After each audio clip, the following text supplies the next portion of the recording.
I consider the Federal Reserve Act and the creation of the Federal Reserve as being unconstitutional. It gave the government then the power to create legal tender out of thin air, that is, to create paper money. And although they didn't do that overnight, between 1913 and 1971, that is exactly what happened. But the notion of a central bank does not fit into the Constitution. The Congress has the authority to coin money, and only gold and silver should be legal tender. And this is an absolute contradiction of the Constitution to have a Federal Reserve System and a central bank. Not a lot of American people understand it, and I would add that probably not too many people here in the Congress understand it either. I think they see it as a convenience, and I think a lot of other people see it as a convenience because they think they're protected by the type of system that we have. But a fiat monetary system or a paper money system is merely a system where the government has this power and authority to dictate and insist that a piece of paper is legal tender. And even members of the banking committee have come up to me and they said, "You mean our dollar isn't backed by gold anymore?" Not realizing that the Federal Reserve really accommodates big government bureaucrats and politicians. When you think about the significance of the Federal Reserve Act being passed under those conditions, the American people didn't know, but it was the banking interests that were behind it. Powerful banking interests because they wanted their assets protected. They wanted the Federal Reserve to be the lender of last resort. So if they had been loaning out and risking the money, and these loans go bad, instead of having the market take care of this, they wanted bailed out. And this is why it was a tremendous popular thing to do for the banks and, of course, the big business people who were borrowing the money. So it was very, very special interest directed, and it was designed for the elite. And even today, a lot of people don't quite understand that. So it's an educational job as well outside of Washington, but hopefully someday people here in Washington, especially the members of the banking committee, will gain some interest in this subject because ultimately we will have to address it. The inflation isn't rising prices. The inflation is the government's program of increasing the supply of money, which devalues the currency, and that causes the prices to go up. Inflation, that is the destruction of money, eventually wipes out the middle class. The best example in the 20th century being what we saw happen in Germany. As the runaway inflation came, the middle class got wiped out. In the early stages, of course, somebody benefited.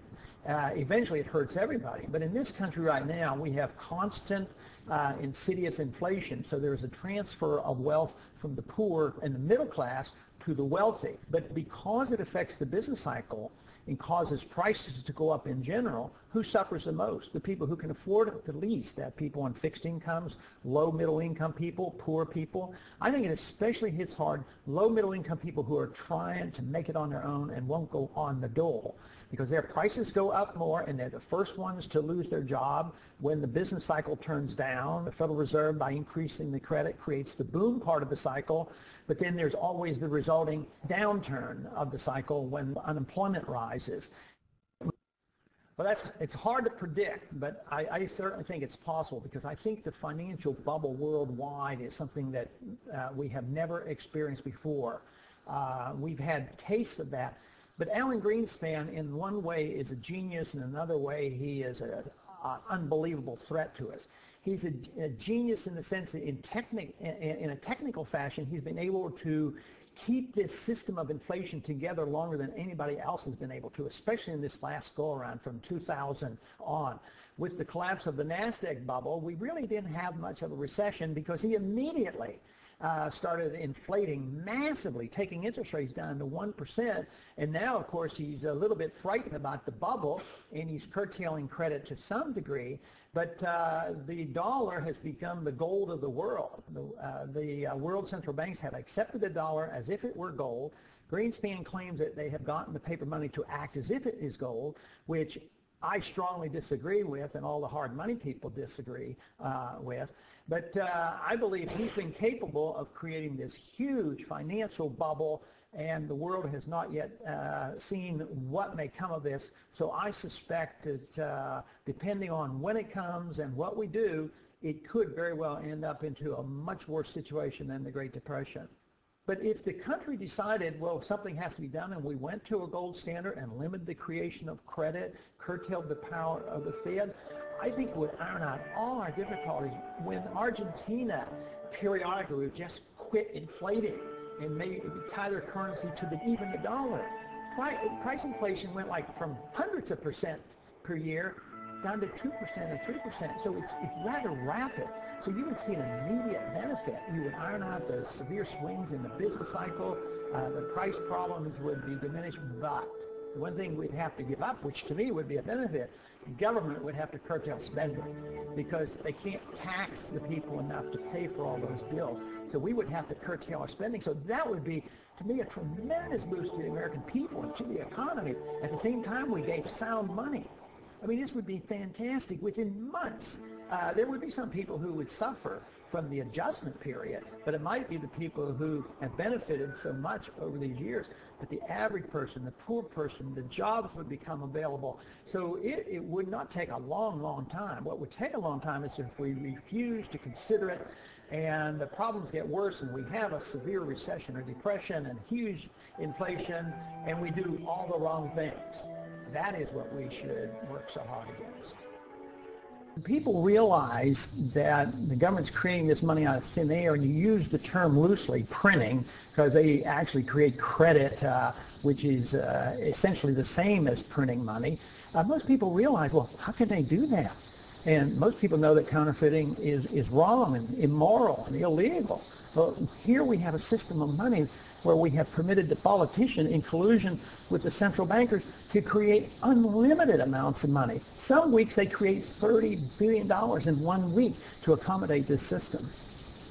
And Murray Rothbard in particular argued for the case for 100% gold coin standard, emphasizing the coinage of gold, which doesn't, a lot of people think, what does that mean? That to go to the store you have to carry heavy coins? No, but 100% gold coin standard means that if you carry certificates, they have to be 100% redeemable in gold. And this is what holds the government in check. If government tends to cheat and start printing too many certificates, then the people hold the government in check by turning in their certificates and say, we don't trust you, we want the gold. This is what happened in the 30s.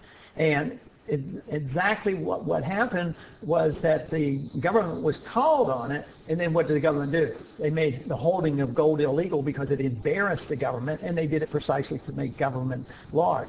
The Federal Reserve System introduced this notion that banks had to only hold a fraction of reserves in order to create credit. So that is another way where the government debases the currency. Not only do they print the money and create the credit, as it goes through the banking system, through fractional reserve banking, we further expand the supply of money, diluting the value of money, which is the inflation. The inflation isn't rising prices. The inflation is the government's program of increasing the supply of money, which devalues the currency, and that causes the prices to go up. There's a lot of examples where you have runaway inflation, prices are soaring, and the economy is in shambles. And that is what I fear will come to this country if we don't quit printing the money and creating credit, whether it's to fight wars that we shouldn't be fighting or to bail everybody out in this country that needs something. And that's the way this place operates. They sort of like it. You know, they like it because, you know, I don't have to raise taxes and somehow or another these bills get paid. Not understanding that when you dilute the value of money, it's really an immoral, deceitful tax on the people. But it will come to an end. If you study monetary history throughout thousands of years, you will find out that paper money has been tried many, many times, and it never succeeds. It always ends badly. The question is when will the dollar end badly? Will it be next year or in 5 years or 10 years? I'm convinced it will end.